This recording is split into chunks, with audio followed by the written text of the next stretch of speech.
It's another edition of Time About the Movies. We're looking at the movies to wrap up the month of August 1991. The weekend of August 30th is what we're looking at.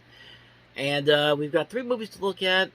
All of them I haven't seen, so this is going to probably be another really quick episode. So, with that said, let's jump on into it. Let's start with the biggest new release of the weekend, which really isn't saying all that much.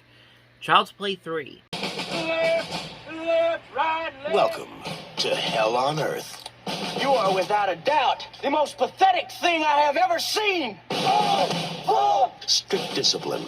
Does this look like a gun to you, Barkley? It's a rifle. Next. Rigid dress codes. Presto, you're bald. Get those weapons in the air. I want to see them high. And grueling drills. It couldn't possibly get any worse. Wrong again, wimp. Chucky's back. A few years have passed. No, you're dead. He killed you. I'm new and improved. At Kent, we take bedwetters and turn them into men. Andy, how you've grown. And this time, I really gotta get out of this body. he's looking for a new recruit. I got some fresh meat lined up, and I'm not gonna let you spoil it. Now, Just think, Chucky's gonna be... Sorry for the abrupt cut there. My finger slipped when I hit the record button.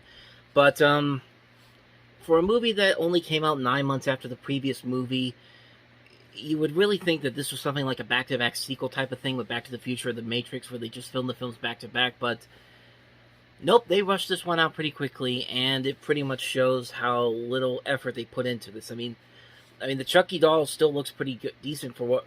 still looks pretty impressive with the technological advances they were able to work with, but with the movie that takes place 8 years following the events of the last movie, 1 month before the events of Bride of Chucky, and then to have a film that wanted a guy like Arlie Ermey for the Colonel in this, but they couldn't even get him. Like, how awesome would it have been if Arlie Ermey and Chucky were in the same movie together? I think that would have been really impressive, but yeah, like I said, I haven't seen the Child's Play movies, but I could tell from this trailer here that this is definitely the weakest one of the series. In fact, most people would say it is the weakest one of this original series.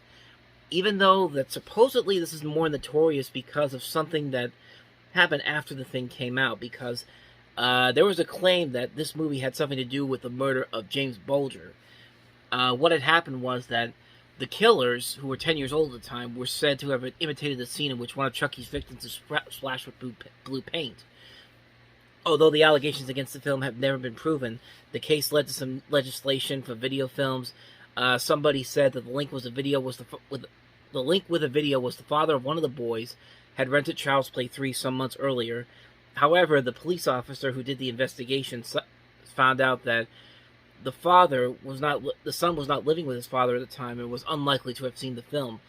Moreover, the boy didn't like horror films, a point later confirmed by psychiatric reports. Thus, the police investigation, which had looked for a video link, concluded that there was none. In other words, these people completely lied. It's like the whole thing with the Beavis and Butthead thing. If you remember what happened with Beavis and Butthead, a kid, set his house on fire because of something that happened on Beavis and Butthead. That was the story, and then it eventually turned out to be not true, and it's a complicated situation. So they just basically straight up lied to make themselves to make this movie look like it was part of something more malicious, but it was never confirmed that this happened. Like the Beavis and Butthead thing, you can make the argument that did happen, but there are a lot of warning signs that say that didn't happen the way it did. But in this case, somebody just made a complete lie about something when they put this together. It's a weird thing. Like, this movie's more notorious for the things that didn't happen than the thing that actually did happen. And the movie that happened is largely seen as a missed opportunity for the fans of the series that I've talked to. But yeah. That's really all I got to say about that one. I just thought that was pretty interesting that a murder was connected to this movie that may or may not have been the case. But yeah, that's really all I have to say about Child's Play 3, because I can't really say anything about it. I haven't seen the movies. I haven't seen any of them, honestly. Yeah, Child's Play 3. So, With that said, let's go ahead and move on to the next movie, and that is Beastmaster 2, Through the Portal of Time.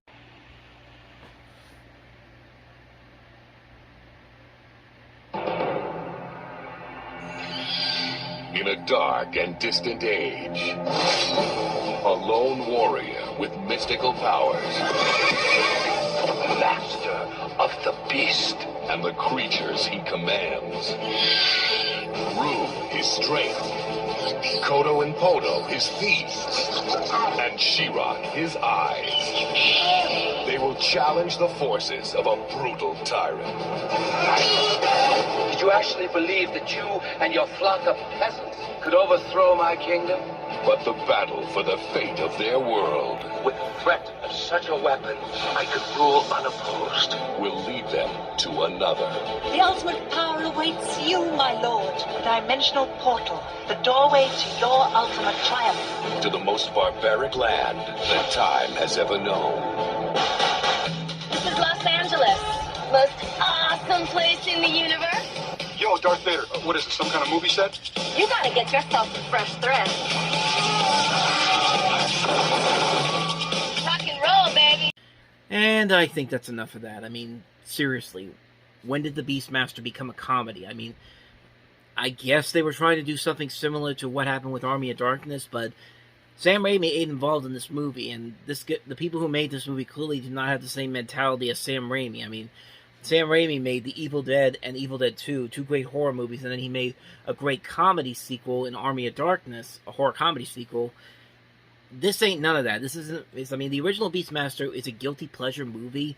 It's a fun guilty pleasure movie, but this trailer just makes me not want to see this movie whatsoever. It's like they're trying it's a lazy fish out of water story that stuff like Masters of the Universe tried and failed miserably at.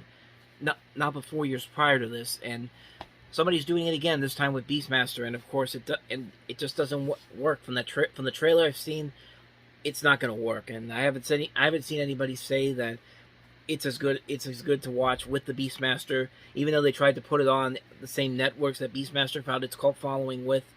But yeah, I got nothing on this one. This one looks pretty bad on so many levels, just for the lazy attempts at comedy from that trailer alone. So there you go. That's Beastmaster 2 Through the Portal of Time. Let's go ahead and move on to the last movie, and that is Robbie Coltrane in The Pope Must Diet. Of the classic religious epics, Ben-Hur, and the greatest story ever told, comes a new film. Pope's dead.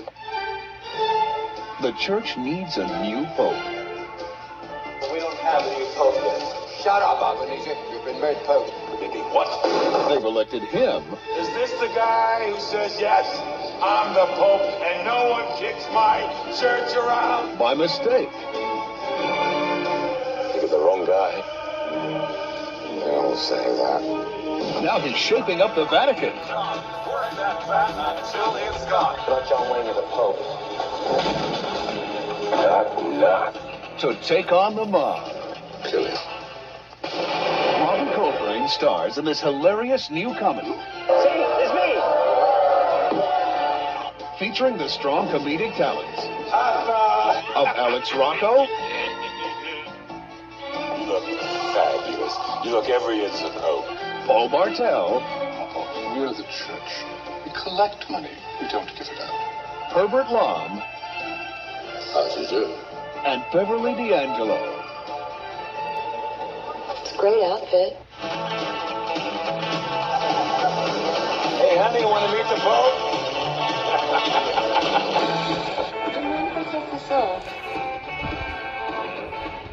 Did I ask to be Pope? I don't think so. The Pope Must Diet.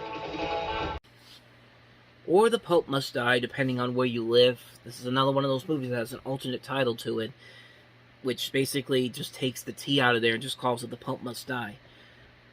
This movie seems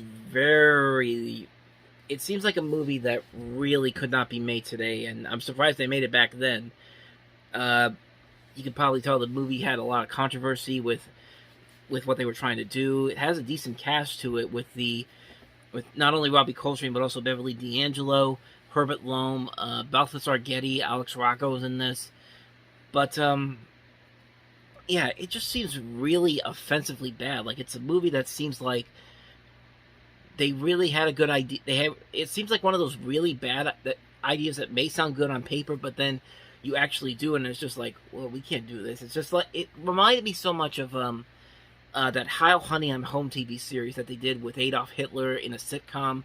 They actually did this. They had a show where Adolf Hitler and Eva Braun were like in a 50s style sitcom with living next door to Jewish neighbors. And this is a real show, by the way. The first is, I think the first episode aired, and then they had like 13 other episodes they did, and then they never showed those other ones out. It was like gone after the first episode. Actually, now I'm curious to see if that first episode ever aired. It did air, September 30th, 1990. It actually had 8 episodes. 7 of them still remain unaired. That first one aired, and then everybody was just like, no, we can't do this. I mean, this movie doesn't look like it's that bad of a show, bad of an idea, but it's still pretty rough. If ABC, CBS, and NBC are refusing to show commercials for this because they say it's sacrilegious and offensive, and newspapers are not even bothering to show advertising for it, chances are you may have crossed the line there. So, yeah, it might have a good idea to it, but just the execution, I could see why this probably wouldn't play well, even by today's standards. But, so yeah, that's The Pope Must Die for you.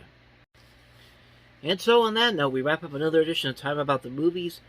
Next time around, we'll jump into September 91, and we're starting off with one movie, which usually I would do a full review for it, but I have never seen this movie that comes out next week, and that is Company Business with Gene Hackman and Mikhail Baryshnikov. So could be another very short one next time around. So, anyway, thank you guys for watching, and if you want to see more videos like this, check out the playlist on the next page. Check out the previous episode, and I'll see you guys tomorrow for another episode. So thank you for watching. I'll see you guys tomorrow, and until then, as always, take care.